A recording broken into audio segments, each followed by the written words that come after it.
Jadi mungkin saya persilahkan dari webinar, mungkin ada pertanyaan dari webinar. Mungkin sambil menunggu kita ke pertanyaan yang ada di YouTube. Oh, gimana, Mbak? Iya, ini di YouTube ya. Oh, ini di webinar ya. Jadi webinar juga ada fasilitas chat, jadi juga bisa dimasukkan di chat. Ini ada pertanyaan yang pertama dari Bapak Ricardo Adrian Nugraha. Berapa lama waktu yang dibutuhkan untuk menciptakan herd immunity di Indonesia? Apakah bisa dilakukan tanpa adanya vaksin dan protokol pengobatan yang pasti? Ini untuk COVID-19.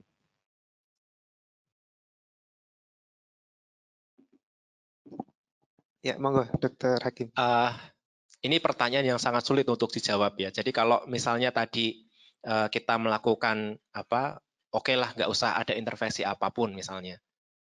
Kalau misalnya dengan asumsi bahwa R0 dari SARS-CoV-2 itu adalah 3, maka proporsi populasi yang harus kebal terhadap SARS-CoV-2 itu adalah kurang lebih 75%. Ya oke lah, kita anggap 80% ya, 80% misalnya. Kalau misalnya 80% dari jumlah penduduk Indonesia 250 juta, itu berapa? 200 juta katakanlah. Berarti kita harus bisa membiarkan infeksi SARS-CoV-2 ini sampai kita memiliki keyakinan bahwasanya 200 juta orang Indonesia itu terinfeksi.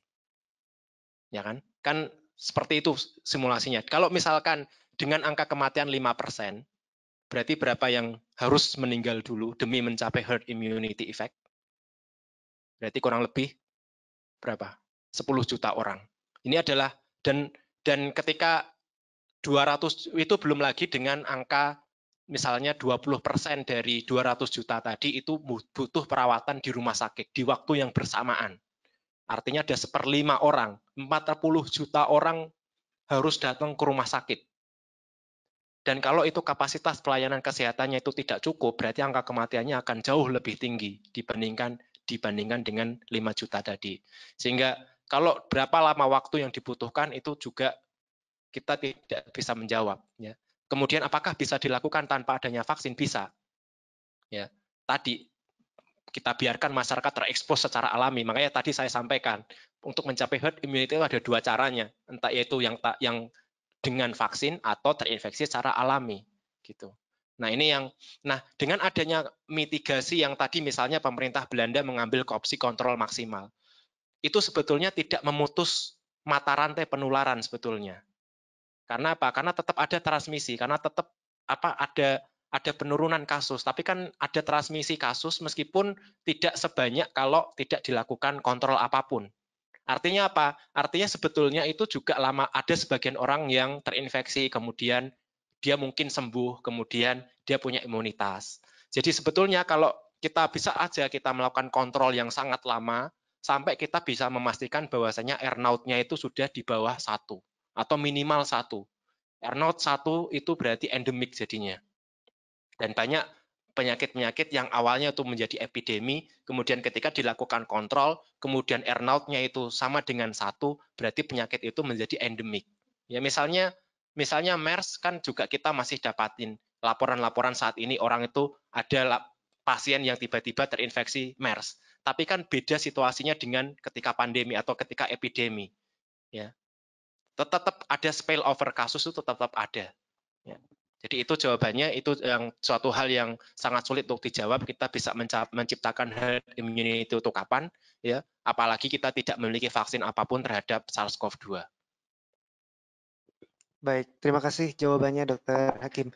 Yang pertanyaan kedua ini mungkin terkait juga dengan pertanyaan pertama. Jadi kapan bisa dinyatakan ujung dari pandemi? Jadi R0-nya kurang dari 1 tadi mungkin. Iya, tadi saya sampaikan bahwasanya sebenarnya kita melakukan kontrol atau mitigasi itu kita berupaya untuk menurunkan R0-nya itu kurang dari 1. Kalau R0-nya itu kurang dari 1, kita untuk memastikan bahwasanya penyakit itu hilang, dieradikasi, itu kita tetap melakukan surveillance rutin.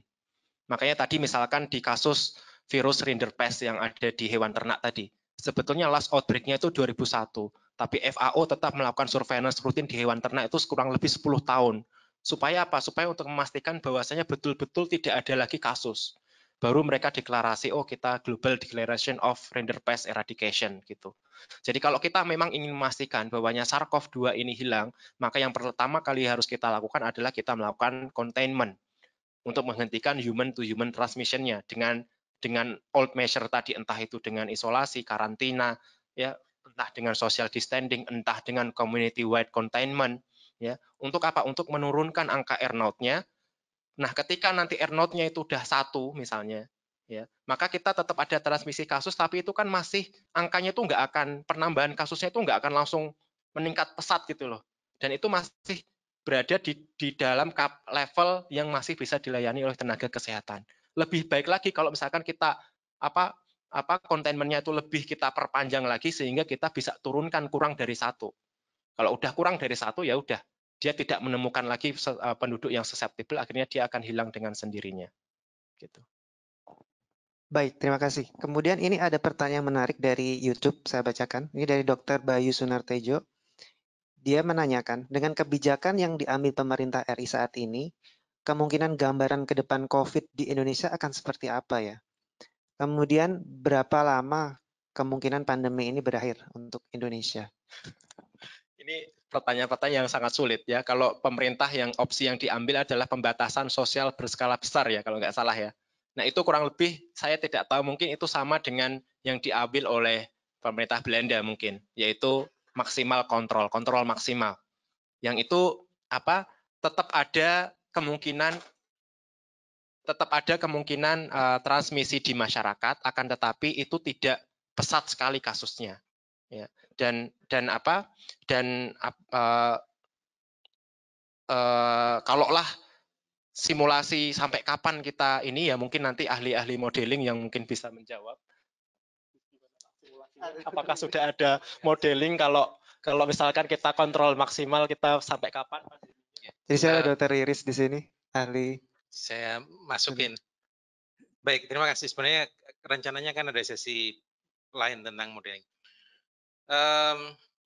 Di Indonesia kapan berhenti tergantung apakah mobilitas orang itu bisa dijaga. Terutama outbreak di Indonesia itu, dan sebenarnya dimanapun itu berbasis kota besar. Nah, kalau kita bicara Indonesia, itu artinya kan outbreak-nya itu bisa terjadi bergiliran ke kota-kota selanjutnya. Kecuali itu kalau dalam satu populasi besar. Kesulitannya di situ. Kalau dalam sebuah populasi diperkirakan kalau tanpa ada intervensi itu mungkin sekitar 30 harian itu sudah tercapai herd immunity, kemudian ininya akan bisa hilang sendiri. Tapi kalau kemudian harus ada social distancing, bisa outbreak-nya berkepanjangan menjadi sekitar 50-60 hari, tetapi puncaknya menjadi turun, dan itu ada dalam satu wilayah ekologi atau wilayah epidemiologis. Nah sekarang isunya kan katakanlah ada Jakarta. Jakarta sebagai salah satu sumber utama sekarang ini. Isunya adalah besok akan ada mudik lebaran. Apakah kemudian pada saat mudik lebaran ada spillover kasus-kasus dari Jakarta yang akan pergi ke wilayah-wilayah yang saat ini mungkin ada beberapa tempat yang belum ada kasusnya. Kalau mungkin orang Jakarta ke Jogja, karena di sini sudah ada transmisi lokal, tidak ada berpengaruh, kecuali yang datang dari Jakarta itu orang-orang yang belum, sebagian besar belum terinfeksi. Nah itu juga akan meningkatkan kasus. Kompleksitas ini yang akan membuat agak sulit kalau kita bicara tentang kapan di Indonesia akan berakhir. Akan lebih mudah kalau kita bicara tentang pada sebuah kota besar, itu kita tahu kapan outbreak itu mulai berlaku, kemudian kita bisa memodelkan dia akan berakhir. Mungkin kalau kita bisa mengidentifikasi kota mana terakhir yang terkena, kita akan bisa memperhitungkan dengan baik. Jadi saya rasa jawabannya di situ. Baik, terima kasih, Ya. Dr. Doni panggilannya. Jadi Dr. Riris Andono Ahmad ini adalah salah satu pemrakarsa Satgas COVID-19 di UGM gitu ya dok ya. Oke, jadi kembali ke pertanyaan-pertanyaan lain. Ini yang dari, ada yang dari webinar secara langsung mungkin? Belum ada ya. Oke, jadi ini dari webinar yang chat dok. Ya. Oke, mungkin dari Dr. Rahmat Irwansyah, kalau opsi yang kita ambil itu berada di mana antara Belanda, Singapura, atau Korea? Tadi dijelaskan ya kalau dari Singapura itu mereka mentes semua populasi gitu ya, tapi kalau di Indonesia mungkin karena sangat banyak populasinya mungkin sangat tidak Kalau terjangkau. untuk opsi Singapura itu jelas tidak. Kalau Korea yang diambil adalah lockdown juga. Bukan. Extensive screening ya. Ya. Kalau dengan apa masalahnya sekarang yang dilakukan oleh pemerintah Indonesia itu kan extensive screeningnya juga tidak menyeluruh di semua provinsi ya. Jadi kalau mau mendekati Korea pun kita juga belum gitu. Dan kita lebih memilih pembatasan sosial yang berskala besar gitu. Dan itu juga tidak berbasis sindrom. Jadi kalau yang diambil oleh pemerintah Belanda itu berbasis apa mereka ada kontrol maksimal di mana ada pembatasan sehingga banyak aktivitas perkuliahan dan macam-macam itu sudah tutup ya dan mereka pun di sisi yang lain juga mereka melakukan syndromic surveillance di sana sehingga kalau dari sini itu kemungkinan yang lebih mendekati yang pendekatan yang dilakukan oleh pemerintah Indonesia menurut sepemahaman saya itu lebih dekatnya adalah sebagaimana yang diambil oleh Belanda gitu. Kalau yang Singapura terlalu jauh karena kita tidak melakukan tes secara masif, kemudian Korea juga kita juga belum melakukan rapid test secara massal, jadi kemungkinan yang lebih mendekati adalah Belanda, yaitu mereka melakukan kontrol maksimal, yaitu ditandai dengan penutupan sekolah, kemudian pembatasan aktivitas yang menimbulkan kerumunan massa sehingga mereka pun sekarang tempat wisata misalkan di pantai itu pun sudah mulai ditutup ya dan yang lain-lain. Ya. Mungkin terkait juga dengan pertanyaan Bapak Pandu Harimurti. Jadi apakah perlu melakukan seroprevalence survei ini yang rapid test itu mungkin dok? Seroprevalence survei ini kalau lebih ini kan kalau seroprevalence itu kan lebih untuk melihat berapa persen dari penduduk itu yang memiliki antibodi terhadap suatu penyakit infeksi tertentu dan ini sepemahaman saya itu tidak dilakukan ketika terjadi wabah, ketika terjadi pandeminya. Kan? Tapi ketika pandemi itu sudah terkontrol, kemudian mereka melakukan seroprevalence di suatu populasi. Berapa sih jumlah populasi misalkan di Jogja ini yang sudah terekspos dan mereka punya antibodi terhadap SARS-CoV-2 misalnya. Ya, itu yang dilakukan. Ya. Mungkin seroprevalence itu ketika kita masih belum akan bermanfaat kalau kita belum tahu pasti kira-kira di mana transmisinya ada. Karena seroprevalence kita bisa melihat ada transmisi atau tidak. Tapi begitu kita tahu bahwa sudah terjadi transmisi yang komunitas yang sustain, maka seroprevalence itu tidak menjadi ujian lagi. Kita tahu bahwa sudah ada transmisi, kita tahu ada intervensi yang harus dilakukan, maka urgensi seroprevalensi itu tidak menjadi penting. Pada awal ketika kasus pertama kedua ditemukan dan kita punya keterbatasan alat diagnosis, maka seroprevalensi pada sentinel wilayah yang high risk itu akan bisa membantu untuk melakukan targeting strategi. Malah lebih bermanfaat ketika masih pandemi berlangsung ya, seroprev awal pandemi berlangsung. Kita perlu melihat di mana sih transmisinya. Okay. Ya, itu tambahannya bagus. Ya, baik terima kasih Dr. Doni. Kemudian ada pertanyaan, panjang sekali ya pertanyaannya. Jadi yaitu pertanyaan pertama, SARS 2003 lebih ganas dan SARS-CoV-2 lebih mat. Kedua, karena SARS-CoV-2 diagnosis cepat dan tidak available. Ya, terus kemudian banyak yang tak terlaporkan karena tidak available ya cara diagnosisnya. Misalnya sekarang gejala memberat dan 12 jam kemudian meninggal dan tidak dilaporkan sebagai COVID. Dan pada gilirannya R-nya meningkat tajam secara eksponensial. Sekali lagi banyak terima kasih. Oh, ini komen ya, maksudnya bukan pertanyaan. Maaf. Oke, terima kasih Bapak Andoyo. Terus kemudian ini dari Bapak Sukma Agung. Apa benar dua virus itu virulensinya Oh ya, berbeda? ini yang subtype L sama S tadi ya. Itu sebetulnya pada awal penelitinya itu melaporkan adanya dua strain ini, strain L dan strain S. Memang betul, biasanya mereka mengambil kesimpulan bahwasannya strain yang S atau yang L tadi itu berbeda virulensinya kan, tapi mereka sendiri meralat. Mengapa? Karena untuk mengatakan virulensi yang lebih ganas misalnya itu tentu membutuhkan pengajian lebih lanjut.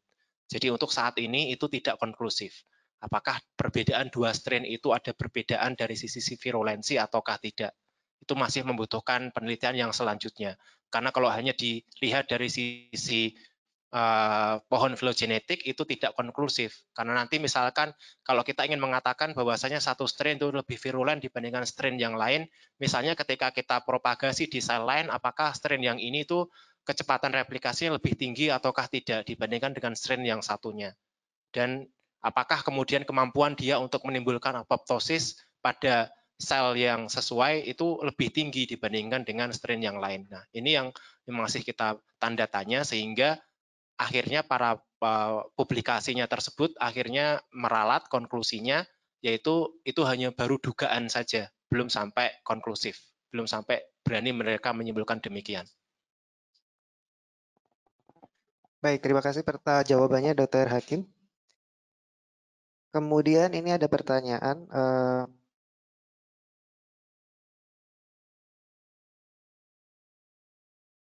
ini kembali ke slide. Kalau mungkin bisa diperlihatkan slide-nya.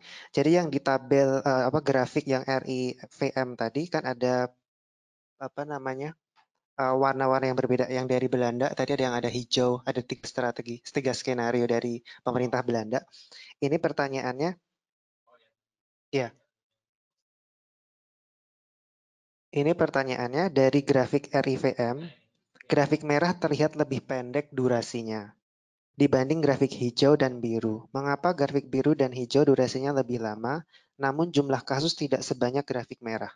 Mungkin itu, terima kasih. Jadi kalau tidak ada maksimal kontrol, maka populasi itu kan akan terekspos sekaligus dalam satu waktu. Sehingga akibatnya apa? Yang sakit kemudian langsung melonjak pesat, ya, dan itu melebihi batas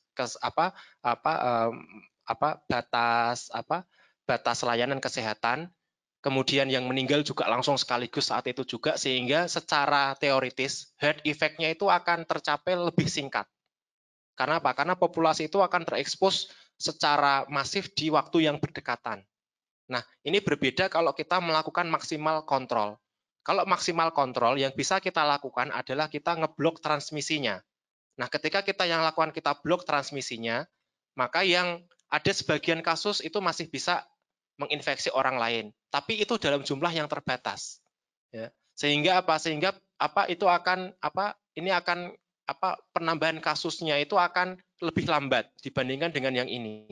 Penambahan kasusnya lebih lambat, kemudian nanti untuk mencapai recovery pun juga ya karena mereka masih harus karena itu transmisinya itu tidak terblok secara sempurna, maka tetap ada transmisi kasus meskipun itu sedikit. Dan itu lama-lama nanti akan hilang dengan sendirinya. Ya. Dan resiko dan ini ya ketika ada pembatasan maksimal itu kan sebetulnya ada sebagian orang yang itu tetap terpapar dengan SARS-CoV-2 kan. Dan orang-orang itu mereka sebenarnya mengharapkan bahwasanya mereka itu sembuh, kemudian mereka develop immunity. Jadi dengan mengambil opsi maksimal kontrol, sebetulnya RIVM itu ada skenario, mungkin kalau kita mengambil maksimal kontrol, itu kita pun bisa mencapai herd immunity meskipun lebih lama lagi. Paham ya logikanya? Karena apa? Karena transmisinya tidak terblok secara sempurna. Nah, mengapa mereka itu tidak mengambil opsi total lockdown? Kalau total lockdown itu populasi itu tidak terekspos sama sekali. Sehingga ketika ini itu diangkat lockdown-nya, itu kemungkinan juga masih akan ada kasus. Gitu. Ini yang pertimbangan RIVM. Akhirnya mereka memilih opsi yang kedua. Gitu. Jadi opsi yang kedua itu biar tetap terpapar, iya. sedikit-sedikit, tapi kapasitasnya dari ini, iya, karena mereka sadar bahwasanya mereka kalaupun ngambil opsi lockdown juga mungkin mereka memiliki pertimbangan yang lain ya. Kita tidak tahu ya pertimbangan apakah itu ada pertimbangan dari sisi ekonomi atau pertimbangan dari sisi yang lain. Tapi jelas mereka tidak mengambil opsi ini. Yang mereka ambil adalah pembatasan maksimal di sini. Mungkin ada. Ya. Ada tambahan, Dr. Doni? Sebagai gambaran mungkin kalau kita mau membayangkan epidemi penyakit baru itu saya selalu mencoba mengilustrasikan populasi itu bagai setumpuk jerami kering yang jerami kering itu sebagai analogi kita tidak punya antibodi dan satu kasus baru itu adalah korek api yang menyala. Begitu korek api itu ditaruh di jerami itu maka kalau kita tidak ngapa-ngapain dengan cepat jeraminya itu akan terbakar sehingga akan cepat habis. Ketika kita misalnya mencoba melakukan tindakan atau pertama kita bisa memblok pada awal outbreak, kita juga bisa melakukan containment. Maka kita ibaratnya mencoba mematikan apinya pada waktu kecil. Tapi begitu sudah besar, yang bisa kita lakukan mencoba mengontrol api tersebut agar tidak terlalu besar sehingga out of control. Nah, distancing itu adalah upaya seperti itu. Ketika kita kemudian melakukan lockdown, itu kita tadi yang disebutkan memang seperti mencoba menjaga agar populasi itu tetap tidak bersentuhan sehingga tidak ada yang punya imunitas. Pada akhirnya ketika lockdown diangkat tanpa ada upaya tambahan social distancing, ketika ada mobilitas maka akan kembali untuk mencapai keseimbangan terjadinya herd immunity. Oleh karena itu maka begitu lockdown diangkat tanpa ada intervensi lain kasusnya akan meningkat karena transmisi akan terjadi lagi dan virus atau penyakit itu akan mencoba mencapai filling the gap untuk bisa mencapai herd immunity. Karena pada saat itulah secara natural dia akan hilang. Kecuali kalau lockdown-nya itu dilakukan secara sangat meluas dan lama untuk memastikan bahwa memang tidak ada sisa-sisa virus yang beredar di populasi tersebut. Tapi itu kemudian ongkosnya menjadi sangat mahal. Kira-kira seperti itu kenapa pada grafik ketiga kemungkinan akan ada outbreak baru karena memang pada kenyataannya sekarang populasi itu sudah sangat terbuka. Jadi mobilitas sangat menentukan. Jadi pertanyaan lanjutan mungkin Dr. Doni tetap dulu. Jadi ada pertanyaan lanjutan menanyakan, jadi keputusan pemerintah Indonesia saat ini sudah cukup rasional atau seperti apa? Terkait dengan lockdown, iya, karena kita lockdown itu bisa dilakukan dengan prasyarat dan yang bisa mempunyai prasyarat itu adalah pemerintah Cina. Resource-nya sangat luar biasa. Masyarakatnya bisa dikontrol dengan mudah karena mereka kita tahu adalah yang disebut sebagai punya state surveillance yang sangat canggih yang itu dikoneksikan dengan perilaku sosial mereka sehingga masyarakat bisa sangat mudah untuk diatur supaya patuh. Di tempat lain bahkan di Eropa lockdown itu juga hasilnya tidak cukup seperti di Cina karena a little too late dan juga kemudian tidak bisa dikontrol seperti halnya di Cina. Apalagi di negara berkembang. Kemarin di India sudah sangat jelas contohnya bahwa lockdown itu menimbulkan kekacauan. Apakah sudah tepat?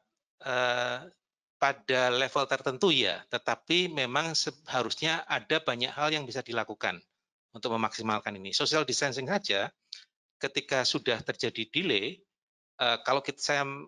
kalau dari yang saya modelkan misalnya ada delay antara kasus ditemukan dan kasus ditemukan itu kan bukan berarti awal outbreak ya, sudah ada beberapa waktu lalu. Ada delay 2 minggu. Nah, delay 2 minggu itu juga akan berpengaruh besar karena kemudian reduksinya hanya kecil. Kemudian kapasitas diagnosis itu juga sangat mempengaruhi. Kalau kita bisa meningkatkan kapasitas diagnosis 10 kali lebih besar daripada yang kita sekarang punya. Sekarang kan estimasi dari ilmuwan mengatakan bahwa kita baru 2-5% kemampuan kapasitas diagnosisnya. Kalau itu bisa ditingkatkan sampai 50%, maka reduksinya akan jauh lebih besar. Nah, kalau ditanya sudah tepat atau tidak, pada sisi tertentu iya, tapi memang harus banyak hal lagi yang perlu dilakukan untuk bisa mengendalikan ini. Terima kasih sekali. Terima kasih jawabannya Dr. Doni terkait dengan kebijakan pemerintah Indonesia untuk mengurangi dampak dari COVID-19 ini. Kemudian ada yang dari webinar secara langsung, adakah yang mengangkat tangan? Tidak ada ya sepertinya ya. Oke, jadi mungkin bisa ada pertanyaan lagi mungkin dari webinar chat.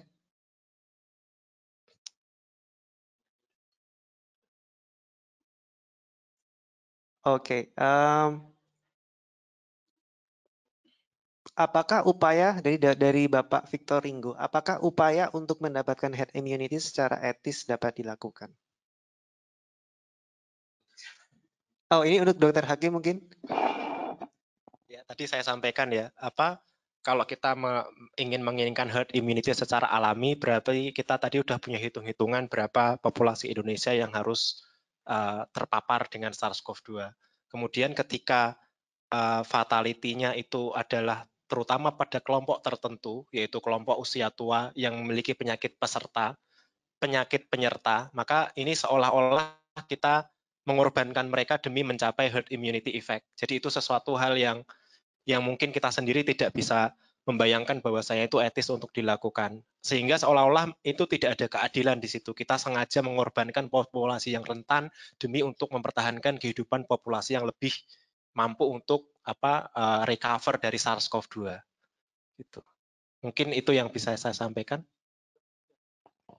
Baik. Ya, Okay. Pada akhirnya yang kita coba lakukan adalah mencoba mencapai herd immunity secara terkontrol, sehingga kemudian sistem kesehatan kita, sistem sosial kita bisa coping dengan situasi. Social distancing itu tadi kan hanya melandaikan amplitudonya, tetapi kemungkinan besar kasusnya itu akan kemudian bisa populasi terproteksi ketika herd immunity tercapai. Kalau kita hanya selesai dengan satu intervensi, kemudian herd immunity belum tercapai dengan mobilitas yang tinggi, akan selalu ada outbreak kecil susulan, after wave. Jadi memang yang kita lakukan saat ini adalah mencoba mencapai herd immunity secara terkontrol dengan berbagai cara yang kita lakukan. Itu tadi yang contohnya kalau habis lockdown, maka ada timbul outbreak lagi.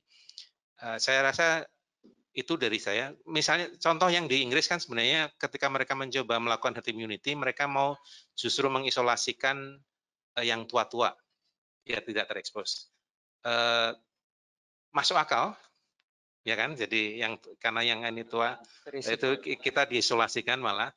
Tetapi toh yang muda pun masih bisa mengalami keparahan dan surge capacity sistem kesehatan itu juga perlu diperhitungkan dengan hal seperti itu. Itu sisi etis yang perlu diperhatikan.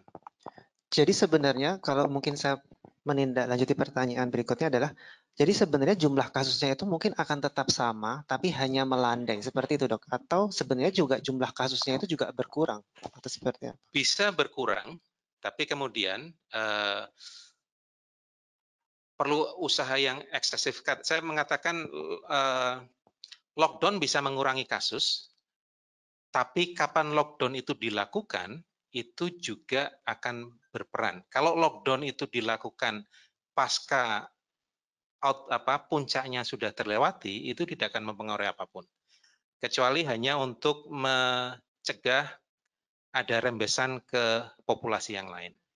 Jadi makanya tergantung berbagai macam hal untuk bisa menentukan apakah kasusnya bisa berkurang atau tidak. Dan reduksi kasus pun itu menyebabkan persoalan baru lagi, yaitu adalah masih ada banyak populasi rentan yang bisa terkena outbreak lagi kalau kita tidak kemudian tetap melakukan social distancing sampai kasusnya itu benar-benar hilang secara menyeluruh.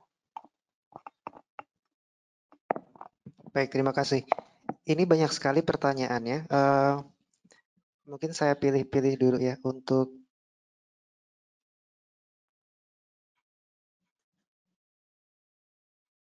Nah, ini ada pertanyaan terkait dengan filogenetik virus yang mutasinya cukup apa namanya perubahannya sangat cepat tadi Dok disampaikan di slide salah satu slide.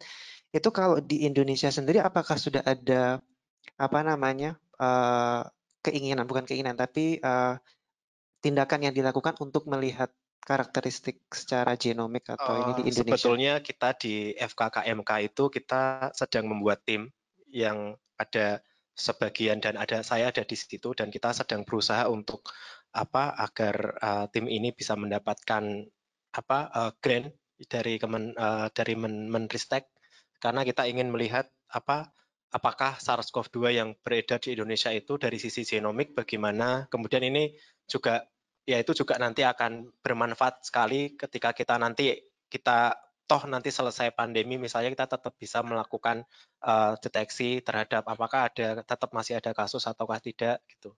Jadi kita saat ini sedang berupaya ke arah sana dan semoga itu nanti positif hasilnya sehingga kita bisa melakukan hal itu. Apalagi di kami di FKKMK kita sekarang juga sedang menyiapkan 2 lab untuk deteksi COVID yang tentunya dari situ kita masih punya banyak sampel sehingga kita pun kalau misalkan nanti kita simpan sampelnya itu kita kapan aja kita mendapatkan dana penelitian kita bisa lakukan karakterisasi yang lebih maksimal lebih dari hanya sekedar positif atau negatif kasus karena sampelnya tetap kita simpan minimal RNA-nya.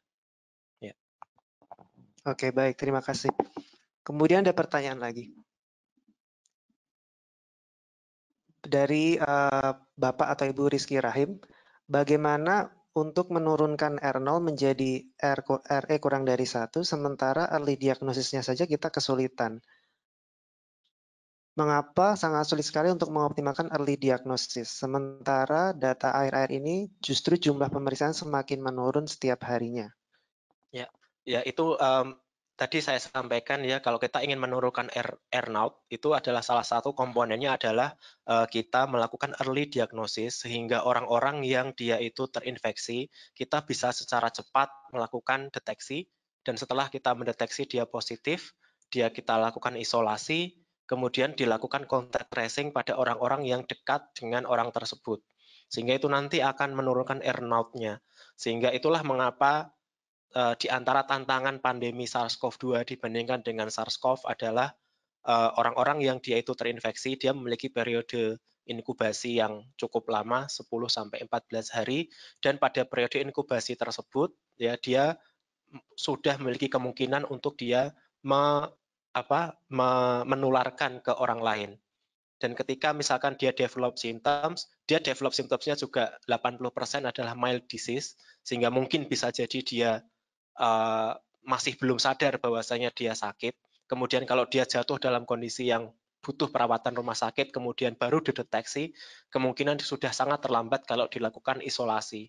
Jadi itu yang tadi saya sampaikan, memang kesulitan kita sekarang adalah early diagnosis, gimana kita bisa meningkatkan kapasitas ini, sehingga kita bisa menjangkau lebih banyak orang yang dia itu belum develop symptoms tapi positif. Oleh karena itulah yang mungkin ada rapid test yang kemudian kalau ini positif kemudian nanti diikuti dengan pemeriksaan berikutnya itu hanya di antara salah satu cara saja gimana kita bisa melakukan early diagnosis sedini mungkin sehingga kita bisa menurunkan angka R0-nya sehingga menjadi lebih kurang dari 1. Baik, ada pertambahan Dr. Doni? Ya. Sebenarnya ada cara lain tanpa harus melakukan diagnosis.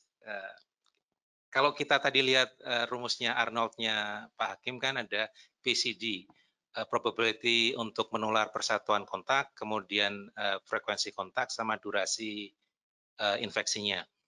Nah, diagnosis itu akan lebih berpengaruh terhadap durasi kalau penyakit itu sudah bisa diobati. Masalahnya pada COVID ini kan kita mungkin tidak bisa mengurangi reduksi durasi infeksinya. Kita hanya bisa berperan pada mengisolasi sehingga frekuensi kontaknya bisa dikurangi. Sehingga dan itu sebenarnya juga bisa dilakukan tanpa diagnosis. Kalau kita melakukan social distancing. Nah, masalahnya kapan kita melakukan social distancing itu menjadi penting. Kalau sudah terlambat, sudah ada transmisi, dan transmisinya itu sudah sustain di komunitas, maka social distancing menjadi tidak terlalu berpengaruh lagi.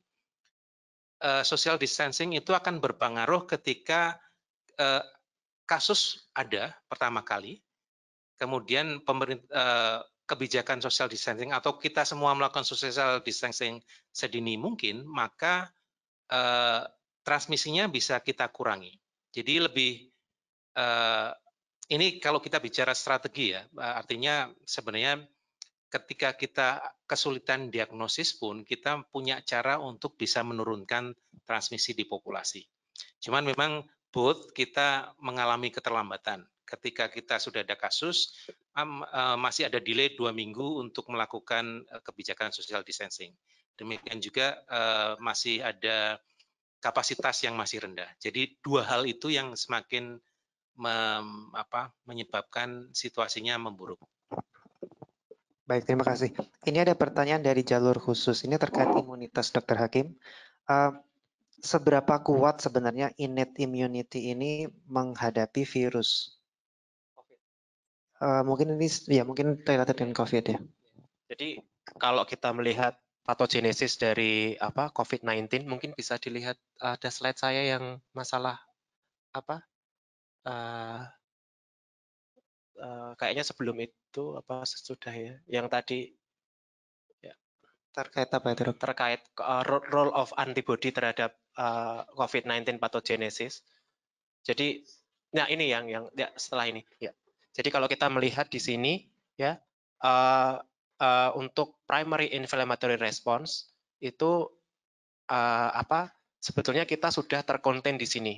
Jadi kalau misalnya ada infeksi SARS-CoV-2, dia akan menginfeksi sel-sel epitel di alveolus ataupun sel-sel epitel yang ada di bronkus, maka itu akan menimbulkan respon inflamasi yang primer, yaitu lebih perannya adalah innate immunity.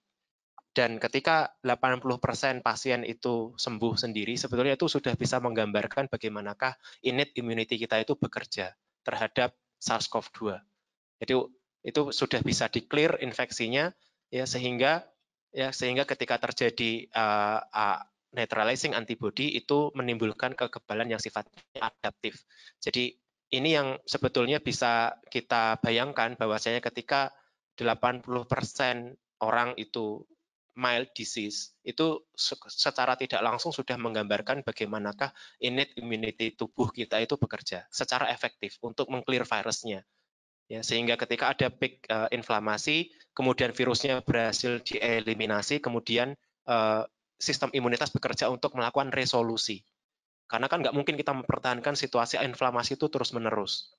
Ya, sehingga ketika virusnya itu sudah dibuang, dihilangkan, maka nanti akan ada resolusi, ya sehingga itu untuk mengembalikan homeostatis di dalam paru itu kembali ke dalam normal. Gitu. Jadi itu sebetulnya sudah menggambarkan bagaimana imunitas tubuh kita bekerja ketika 80% orang itu tidak berprogres ke gejala yang berat. Baik, mungkin sebagai tambahan sebenarnya ada informasi menarik sekarang, Dok. Jadi di Australia itu sedang dilakukan RCT dengan memberikan imunisasi BCG pada tenaga kesehatan. Jadi hipotesisnya adalah sekitar 4.000 tenaga kesehatan. Jadi hipotesisnya adalah dengan imunisasi BCG mereka bisa meningkatkan innate immunity response dari tenaga kesehatan itu untuk combat atau melawan nanti kalau misalnya mereka merawat pasien-pasien COVID itu. Komennya seperti apa, Dok? Ini saya sepertinya saya agak salah ingat juga. Ini tuh menjadi salah satu penelitian yang saya pernah teman-teman di Nijmegen Medical Center juga mereka itu seperti imunisasi BCG itu somehow itu memang meningkatkan innate immunity, tapi bagaimana linknya ke sana yang saya lupa. Itu yang juga salah satu approach yang dilakukan oleh para peneliti yang pernah saya dengar presentasinya juga seperti itu. Cuma saya agak lupa gimana jalannya imunisasi BCG ini bisa meningkatkan kapasitas innate immunity, itu yang saya belum hadir dalam ingatan saya saat ini, tapi itu yang menarik gitu. Mengapa? Karena untuk orang itu progres ke dalam severe disease, itu yang berperan justru adalah pathogenic antibody. Karena dia nanti jadinya adalah ketika nanti ada antibody, kemudian itu akan mendelay resolusinya. Karena ketika ada antibody dalam level yang suboptimal, ya, sehingga yang tadi harusnya itu resolusi inflamasinya itu mereka akan tetap manggil innate immunity-nya. Jadi makrofag tetap teraktivasi, neutrofil tetap teraktivasi, dan teman-teman yang innate immunity yang lain tetap teraktivasi. Inilah yang menjadi penyebab di antara salah satu hipotesis mengapa sebagian orang itu jatuh dalam kondisi yang berat. Ya. Oleh karena itu, kita dapati penelitian-penelitian pada SARS-CoV itu orang-orang yang mereka itu sampai dirawat di ICU itu berhubungan dengan kemunculan antibodi yang lebih awal dibandingkan dengan orang-orang yang tidak sampai perlu ICU. Jadi itu memang agak sedikit jelimet karena di sini ada role untuk pathogenic antibody untuk pathogenesis dari COVID-19. Makanya ada hipotesis ADE, antibody dependent enhancement, dan sebagian orang itu menghipotesiskan mungkin jangan-jangan antibody kita terhadap coronavirus jenis lain itu menyebabkan enhancement, sehingga sebagian orang itu akhirnya develop severe disease. Nah, itu yang hipotesis yang muncul, yang kita baca dari banyak literatur, ya, yang sehingga tidak jauh kalau orang itu mungkin innate immunity aja cukup kok tanpa kita harus ngutak-atik antibodinya. Karena kalau ngutak-atik antibodi itu ada resiko kalau misalnya antibodinya itu suboptimal, itu nanti malah jatuh dalam severe disease. Itu kurang lebih sama dengan kita ngutak-atik vaksin denggi kan. Kalau vaksin dengginya terhadap DEN1 itu suboptimal, nanti diinfeksi DENG2 malah jadinya severe disease. Kurang lebih seperti itu. Jadi ini yang agak unik dari pathogenesis dari COVID-19 ini, yaitu ada role untuk neutralizing antibody terhadap severe disease. Ini yang menarik, sehingga kalau misalkan ada approach untuk ya udah kita tingkatin innate immunity, somehow itu sangat masuk akal sebetulnya. Karena kita kalau bermain-main dengan antibody itu ya kalau kita bisa induce antibody dalam level yang optimal. Kalau optimal memang jelas, tapi kalau suboptimal nanti jatuhnya malah EDE malah jatuh dalam severe disease. Ya. Baik, terima kasih. Jadi sangat menarik mungkin menantikan hasil RCT yang mungkin dalam 1-2 bulan ini mungkin akan muncul terkait dengan intervensi vaksinasi BCG. Kemudian ini ada pertanyaan lagi dari Dr. Kristia ini. Jadi di Indonesia sekarang peningkatan kasus harian dan jumlah kasus mati itu semakin meningkat. Apa bisa dijadikan patokan untuk menilai efektif tidaknya kebijakan yang diterapkan sekarang? Karena hasil deteksi kasus tidak real time dan hanya kasus PDP yang di swab saja yang diperiksa. Nah, mungkin ini Dr. kalau Doni sampai bisa membantu. kebijakan ini saya serahkan ke Pak Doni aja ini. Ya, sebenarnya itu yang menjadi masalah kalau kita lihat isunya adalah kita kurang melakukan diagnosis, screening dan diagnosis. Sehingga kemudian yang muncul adalah mereka kasus-kasus yang sudah severe. Dan karena kriteria untuk diagnosis dan screening, karena keterbatasan alat diagnosis kita juga sangat spesifik. Sehingga hanya mereka yang sangat sudah pada secara klinikal sudah cukup parah, itu yang bisa punya akses ke diagnosis, dan akhirnya didiagnosis, kemudian punya komplikasi, dan akhirnya angka kematiannya tinggi. Jadi memang isu akses ke diagnosis dalam hal ini berperan di dalam banyaknya kasus yang parah dan banyaknya kematian. Belum lagi ditambah juga memang sebenarnya dulu kita punya pengalaman dengan avian flu, ada rumah sakit yang sudah disiapkan untuk itu, tetapi memang kita tidak terbiasa untuk menjaga kapasitas kita untuk selalu siap untuk merespon public health threat. Nah, ketidaksiapan itu ikut mempengaruhi bagaimana kita bisa merespon dengan cepat. Isunya adalah bagaimana kita bisa merespon dengan cepat. Kita dikendalai terkait dengan koordinasi, terkait dengan ketidaksiapan dan sebagainya, itu lebih karena kita tidak terbiasa untuk menjaga itu supaya selalu siap. Ada pergantian logistik, ada pergantian orang, ada pergantian struktur, kemudian sistem yang ada tidak pernah dicek ulang. Pada akhirnya ketika ada kasus seperti ini, kita sudah tidak terlalu familiar dengan apa yang harus kita lakukan, siapa melakukan apa, dan seterusnya. Ini juga menghambat respon kita terhadap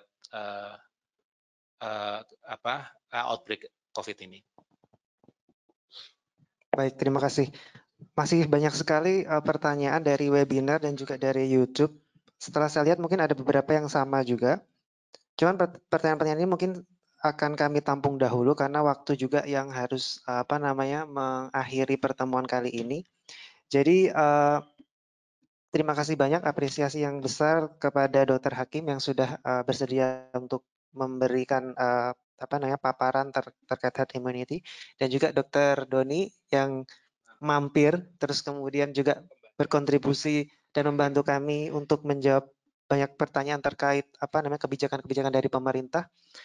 Sebagai informasi juga kepada Bapak Ibu yang mengikuti webinar ini bahwa akan ada pembahasan khusus terkait mengenai karantina atau lockdown, ditinjau dari segi mungkin efektivitas dari intervensi-intervensi itu di webinar-webinar selanjutnya. Mungkin itu informasi yang bisa saya sampaikan. Terus kemudian saya sebagai moderator juga mungkin sedikit menyimpulkan ya. Jadi mungkin vaksin mungkin belum ditemukan saat ini, tapi menjadi tanggung jawab kita sebagai mungkin praktisi kesehatan atau mungkin Bapak Ibu yang sebagai orang tua untuk mengampanyekan adanya vaksinasi atau imunisasi. Kenapa? Karena ini adalah salah satu metode yang terkontrol untuk mencapai herd immunity. Jadi mungkin dari hikmah dari musibah ini mungkin kita bisa lebih mengkampanyekan lagi terkait proses imunisasi dan juga vaksinasi di masyarakat. Meskipun untuk secara spesifik untuk COVID dan SARS-CoV-2 ini belum ada vaksin yang bisa digunakan secara massal. Mungkin itu saja yang bisa saya sampaikan. Terima kasih banyak atas partisipasinya. Besok akan ada webinar lagi. Nanti akan diumumkan di website. Oh ya, untuk materi-materi atau webinar yang sudah dilakukan oleh Cochrane Indonesia akan bisa diakses di website di manajemencovid-drs.net, atau bisa juga di podcast Cochrane Indonesia juga ada, juga di YouTube mungkin bisa di unit publikasi. Jadi mungkin itu saja yang bisa saya sampaikan. Terima kasih atas perhatiannya. Wassalamualaikum warahmatullahi wabarakatuh.